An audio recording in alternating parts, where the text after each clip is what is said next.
নমস্কার। ইউটিউবের সকল দর্শককে স্বাগত জানিয়ে আজ বলতে চলেছি কিভাবে শুধুমাত্র জন্ম তারিখ দিয়ে জানতে পারবেন পূর্বজন্মে আপনি কে ছিলেন বা আপনার পরিচয় কী ছিল। তাহলে প্রিয় দর্শক, পুরো ভিডিওটি শেষ পর্যন্ত দেখতে থাকুন, কারণ ভিডিওর শেষ দিকে আমরা আপনাদের জানাবো জন্ম তারিখ অনুযায়ী আপনার পূর্বজন্মের পরিচয়। প্রথমেই বলি, জন্ম তারিখ কেবলমাত্র নিছকই একটি নম্বর নয়, এটি সম্পূর্ণভাবে দৈবশক্তি নিয়ন্ত্রিত, যা সম্পূর্ণভাবে পূর্বজন্মের কর্মফল অনুসারে নির্ধারিত। এছাড়াও বৈদিক জ্যোতিষ মতে নবগ্রহের মধ্যে মাত্র দুটি গ্রহ এই পূর্বজন্মের পরিচয় বহন করে, আর সেই দুটি গ্রহ হলো শনি এবং কেতু। কারণ শনিদেব কর্মের কারক গ্রহ, যা পূর্বজন্ম অনুসারে ইহজন্মের কর্মকে নির্ধারিত করে, আর কেতু দেয় ডিট্যাচমেন্ট বা বিচ্ছিন্নতা। জ্যোতিষমতে জন্মকুণ্ডলিতে পঞ্চম ভাব বা মনন ভাব, নবম ভাব বা ধর্মভাব, দ্বাদশ ভাব বা মোক্ষ ভাব পূর্বজন্মকে নিয়ন্ত্রিত করে। এই শনি এবং কেতু পঞ্চম ভাব, নবম ভাব এবং দশম ভাবে যেরকম স্থানে বসে সেরকম ফল দেয় এবং জাতচক্রে নির্ধারিত করে পূর্বজন্মে জাতকের পরিচয়। কিন্তু এটি করার জন্য একজন জাতকের একদম সুনির্দিষ্ট জন্ম সময় থাকা দরকার, অর্থাৎ যে জন্ম সময় দিয়ে লগ্ন নির্ধারিত হয়। কিন্তু অনেক সময় জন্ম সময় সঠিক জানা থাকে না, বা জানা থাকলেও শুধুমাত্র কৌতূহল মেটাতে আমরা সবসময় জ্যোতিষের কাছে যেতেও পারি না। কিন্তু নিজের পূর্বজন্ম সম্পর্কে একটা কৌতূহল তো থেকেই যায়। এছাড়াও সত্যি বলতে কি, জ্যোতিষের মতে বৃহৎ পরাশর সংহিতায় বলা আছে, পরাশর মুনির মতে এই জন্মে আমাদের কর্ম কী এবং আমাদের প্রারব্ধ ইষ্টদেবতা তা জানার জন্য কিন্তু পূর্বজন্ম সম্পর্কে সম্যক ধারণা থাকা সকল জাতক জাতিকার ক্ষেত্রে প্রযোজ্য।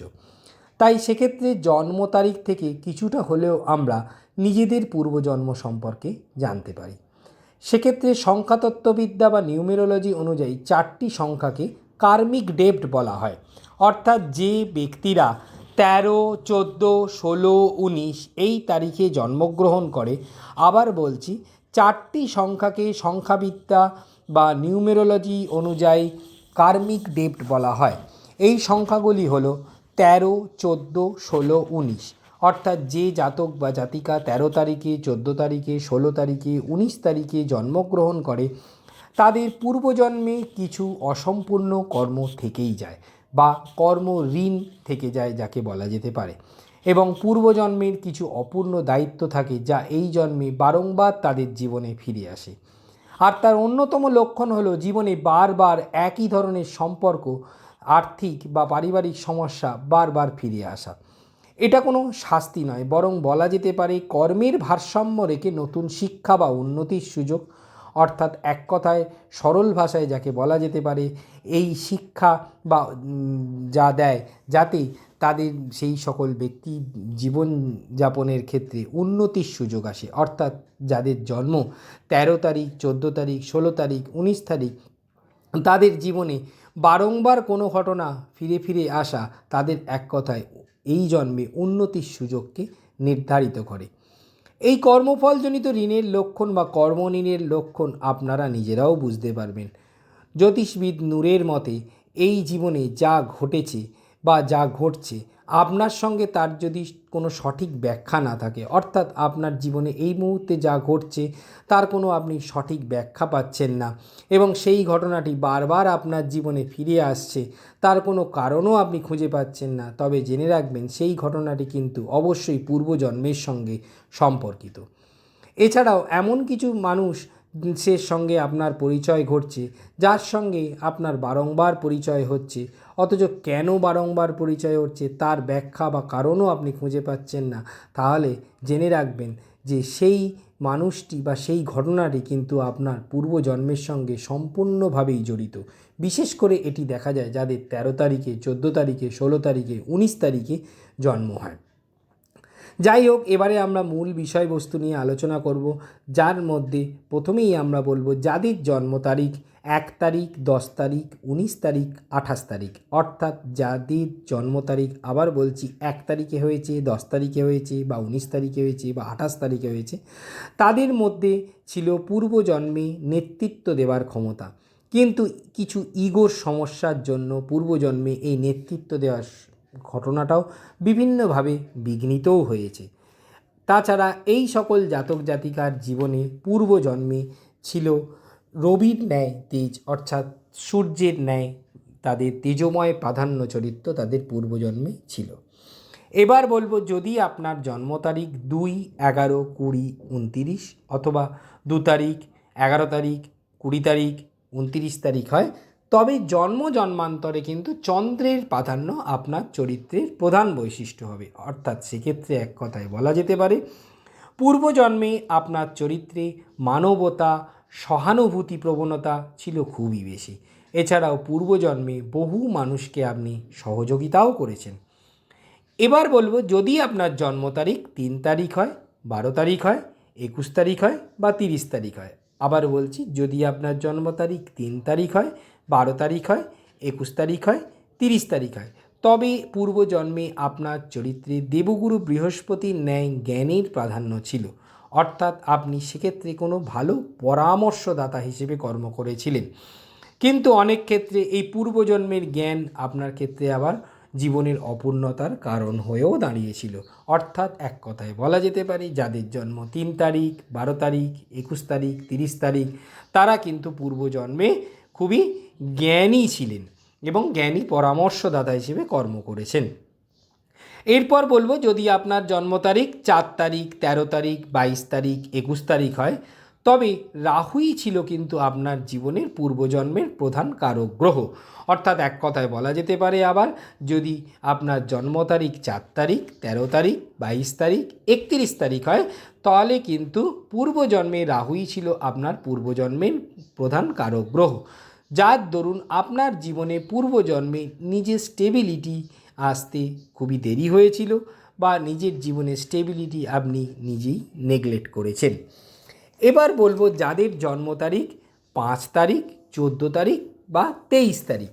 আবার বলছি, যাদের জন্ম তারিখ 5 তারিখ, 14 তারিখ বা 23 তারিখ, তাদের ক্ষেত্রে পূর্বজন্মের প্রধান নির্ণায়ক গ্রহ ছিল বুধ, এবং এই বুধকে জ্যোতিষে বলা হয় বালক গ্রহ।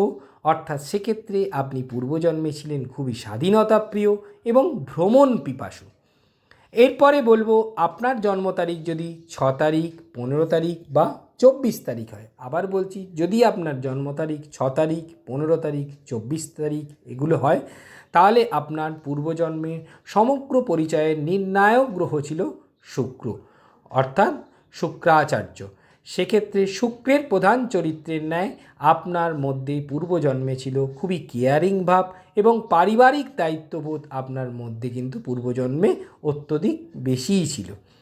এরপরে বলবো, যদি আপনার জন্ম তারিখটি হয় 7 তারিখ, 16 তারিখ বা 25 তারিখ, তবে কেতুই ছিল আপনার পূর্বজন্মের প্রধান নির্ণায়ক গ্রহ, এবং কেতুর মতোই ডিট্যাচমেন্ট বা সর্বক্ষেত্রে বিচ্ছিন্নতা বা উদাসীনতাই এক কথায় বলা যেতে পারে আপনার আগের জন্মের প্রধান চরিত্র ছিল। অর্থাৎ এক কথায় বলা যেতে পারে আপনার পূর্বজন্মে আপনি ছিলেন হয় দার্শনিক, নয় আপনি খুবই আধ্যাত্মিকভাবে পরিপূর্ণ, এবং আধ্যাত্মিক চরিত্রই আপনার পূর্বজন্মের প্রধান বৈশিষ্ট্য ছিল। এরপরে বলবো, আপনার জন্ম তারিখটি যদি 8 তারিখ, 17 তারিখ বা 26 তারিখ হয়। আবার বলছি, আপনার জন্ম তারিখটি যদি 8 তারিখ, 17 তারিখ, 26 তারিখ হয়, তবে শনি আপনার পূর্বজন্মের প্রধান নির্ণায়ক গ্রহ ছিল, এবং সেক্ষেত্রে বলা যেতে পারে পূর্বজন্মে আপনি ছিলেন খুবই ক্ষমতাবান এবং অর্থনৈতিকভাবে সমৃদ্ধ ব্যক্তি। তবে অর্থনৈতিক স্টেবিলিটি মাঝে মধ্যেই কিন্তু পূর্বজন্মে আপনার ওঠানামা করত। এরপরে বলবো, যদি আপনার জন্ম তারিখটি হয় 9 তারিখ, 18 তারিখ বা 27 তারিখ। আবার বলছি, যদি আপনার জন্ম তারিখটি হয় 9 তারিখ, 18 তারিখ, 27 তারিখ, তবে পূর্বজন্মে মঙ্গল গ্রহ ছিল আপনার প্রধান নির্ণায়ক গ্রহ। দ্বিধা দ্বন্দ্ব, মানুষের প্রতি বিভিন্ন সেবামূলক কাজই ছিল আপনার পূর্বজন্মের প্রধান কর্ম, এবং যোদ্ধার ন্যায় মানসিকতা, অর্থাৎ সকল কাজ আপনি খুব সংগ্রামের সঙ্গে এগিয়ে নিয়ে গেছেন জীবনে, এবং যোদ্ধার ন্যায় মানসিকতা, সকল আপনার জীবন ছিল খুবই সংগ্রামময়। অর্থাৎ আপনি প্রচুর কঠিন ভাবে মানে দ্বিধাদ্বন্দ্ব কাটিয়ে, অনেক দ্বিধাদ্বন্দ্ব থাকা সত্ত্বেও বিভিন্ন সেবামূলক কাজ করেছেন, এবং কঠিনভাবে আপনার জীবন অতিবাহিত হয়েছিল পূর্বজন্মে। আমরা এখানে আপনাদেরকে বর্ণনা করলাম জন্ম তারিখ অনুযায়ী, অর্থাৎ আমরা বললাম যে জন্ম তারিখ অনুযায়ী আপনাদের পূর্বজন্মের পরিচয় সম্পর্কে কিছুটা পরিমাণে ধারণা। এই রকম পূর্বজন্ম সম্পর্কে বিভিন্ন ঘটনা বা চরিত্র আমরা ভিডিওতে একের পর এক বলতে থাকবো, অর্থাৎ বলবো এক এক সময় যে কেন আপনি একই রকম স্বপ্ন বারবার দেখেন, অর্থাৎ এর দ্বারা আপনার পূর্বজন্মে কীরকম ঘটনা আপনার সঙ্গে ঘটেছিল। এরকম ভিডিও দেখতে চাইলে অবশ্যই আমাদের চ্যানেলটি সাবস্ক্রাইব করবেন। এছাড়াও জ্যোতিষ সংক্রান্ত যে কোনো পরামর্শ সম্পূর্ণ বিনামূল্যে পেতে আমাদেরকে ফোন করতে পারে, আমাদেরকে হোয়াটসঅ্যাপ করুন 7003292110। জ্যোতিষ সংক্রান্ত যে কোনো পরামর্শ সম্পূর্ণ বিনামূল্যে পেতে আমাদেরকে হোয়াটসঅ্যাপ করতে পারেন 7003292110। আর ভালো লাগলে চ্যানেলটি অবশ্যই সাবস্ক্রাইব করুন। আজকে এই পর্যন্তই, ধন্যবাদ।